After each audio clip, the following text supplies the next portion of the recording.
Les premiers temps, c'était plutôt mes pensées patriotiques que les idées du communisme qui m'emmenèrent à Lénine.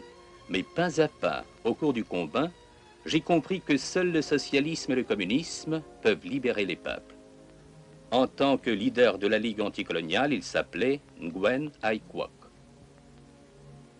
Il signait ses articles dans la presse communiste clandestine du nom de Lin. Dans les archives de la police, il figurait sous le nom de Tong Van So. En 1941, il réussit à rentrer dans son pays et devint soldat. Dès lors, il s'appela Ho Chi Minh.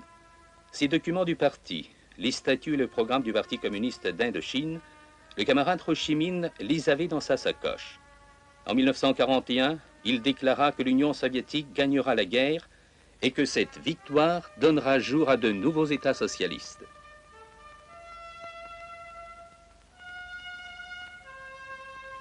C'est ainsi que se formèrent les premiers détachements de partisans du Vietnam qui luttaient contre l'envahisseur japonais. En 1945, Ho Chi Minh devint le premier président du Vietnam libre. C'est à la lueur d'une lampe à pétrole dans la jungle que Ho Chi Minh écrivit la déclaration d'indépendance. Mais quelques semaines plus tard, les colonialistes français débarquèrent des troupes au sud-Vietnam. Le président Ho Chi Minh et le gouvernement de la République démocratique du Vietnam faisaient tout leur possible pour sauvegarder la liberté acquise et éviter les effusions de sang. Le président Ho Chi Minh alla à Paris pour des pourparlers.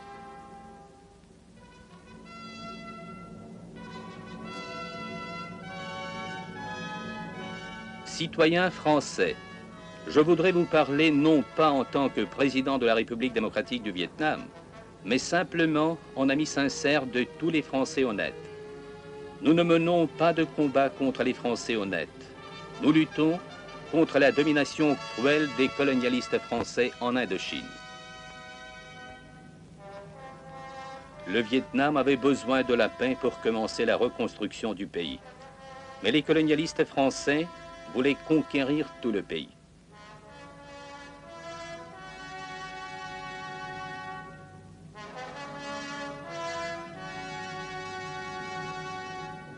À gauche du président, le général Leclerc.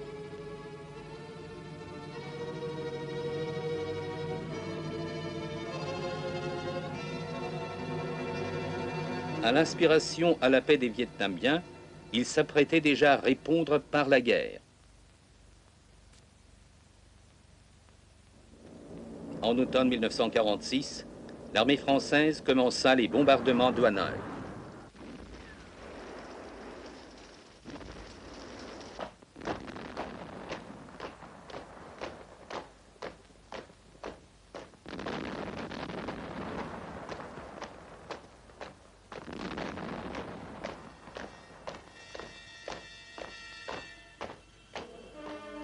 À bord du croiseur, le général Leclerc souriait au président.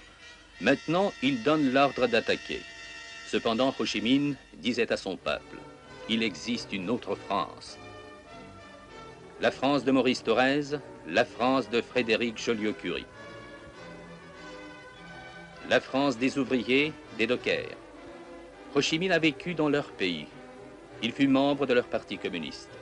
Aujourd'hui, ces hommes refusaient de charger les tanks américains qu'on expédiait dans le pays de Ho Chi Minh. Et de nouveau, la jungle devint sa maison. Une caverne devint le palais présidentiel.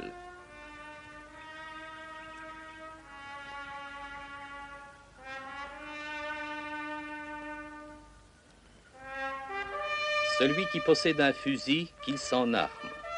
Celui qui possède une épée, qu'il s'en arme. S'il n'y a pas d'épée, armez-vous de pioches, de houes, de pelles, de bâtons. L'heure du salut de la patrie a sonné.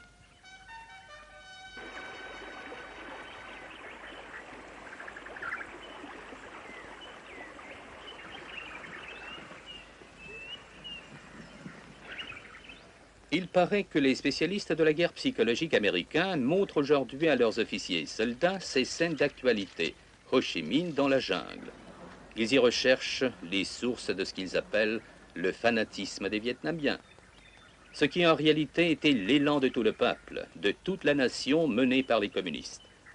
Depuis son deuxième congrès, depuis 1951, donc, le parti dirigeait la lutte du peuple. Il se nomme depuis le Parti des travailleurs du Vietnam. Jadis, le directeur du lycée de Hue écrivit dans le certificat de Ho Chi Minh: pour une carrière scientifique, il est le plus doué de toute la classe. Mais Ho Chi Minh fut obligé de devenir soldat. Chaque révolution, disait-il, aimant répéter ces mots de Lénine, n'a de valeur que si elle sait se défendre. En 1954, les détachements de Ho Chi Minh étaient devenus une puissante armée régulière.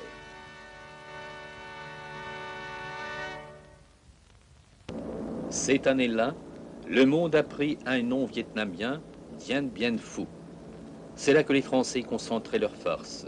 C'est de là qu'ils escomptaient lancer leur offensive.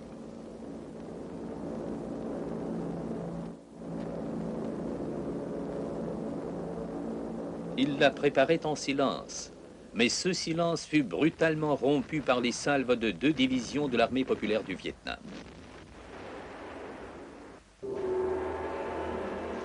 Dien Bien Phu devint la honte et la tragédie de la France.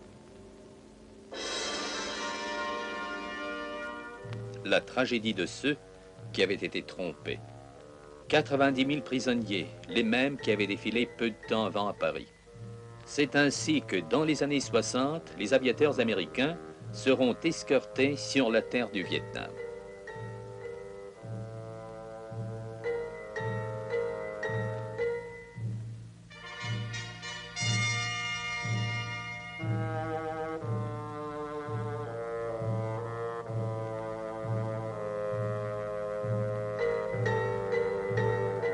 Les occupants quittaient le Nord-Vietnam. Est-ce que l'on montre aussi ces actualités aux soldats et officiers américains?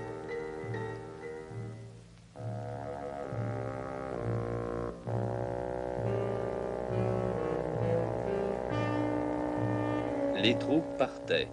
Les propriétaires des plantations, des usines et des fabriques abandonnaient le pays.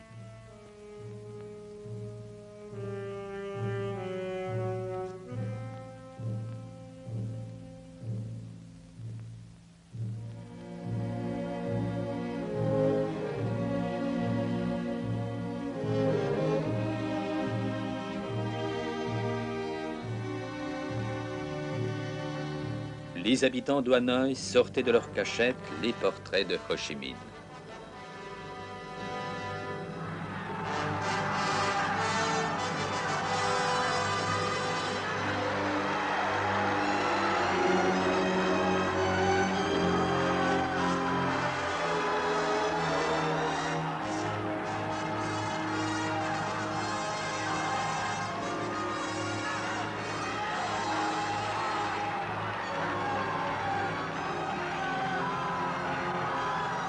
Et Ho Chi Minh rentra dans la capitale de la République démocratique du Vietnam, ensemble avec ses combattants.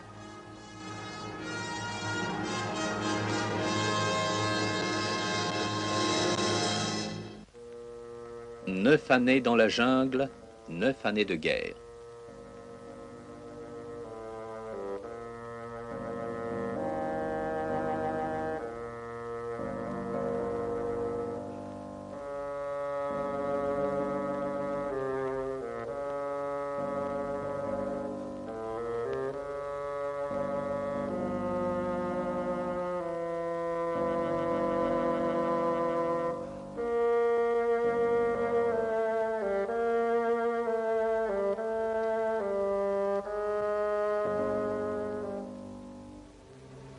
Et tout comme au pays des Soviets après la guerre civile, les mots paix et terre voisinaient au Vietnam avec le mot socialisme.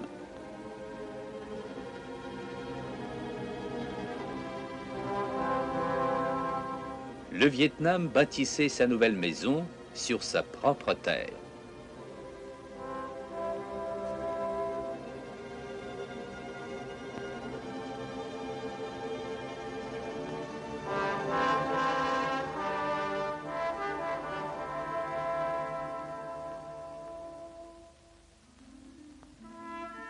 Un poète un jour compara Ho Chi Minh à Don Quichotte.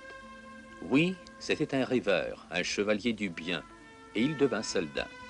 C'était un humaniste, mais il prit les armes contre l'envahisseur. Et son rêve se réalisa. Pour la première fois, il parcourut son pays non pas en suivant les sentiers des partisans, mais sur la terre libre du Vietnam.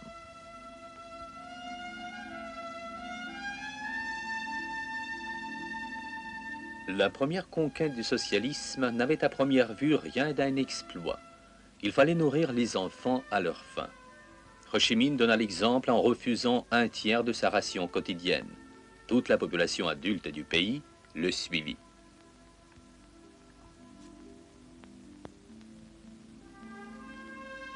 Vous vous réjouirez certainement d'apprendre les succès des paysans soviétiques. Et si nous consacrons toutes nos forces à notre lutte, le présent de l'Union soviétique deviendra notre lendemain.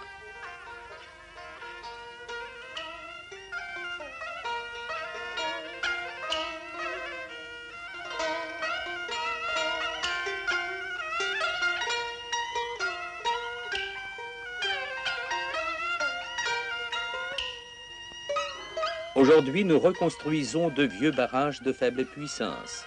Mais moi, Ho Chi Minh, vous garantis que de puissantes centrales hydroélectriques seront bâties chez nous.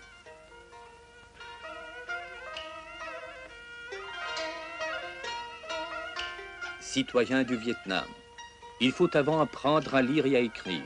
À cette condition-là seulement, tous nos compatriotes pourront participer à l'édification du pays.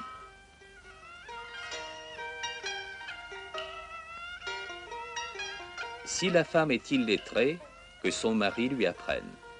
Si le jeune frère est illettré, que son frère aîné lui apprenne. Si les parents sont illettrés, que leurs enfants leur apprennent.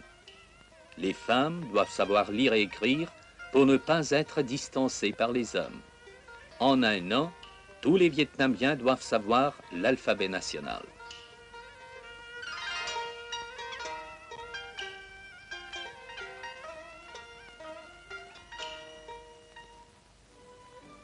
Des étudiants vietnamiens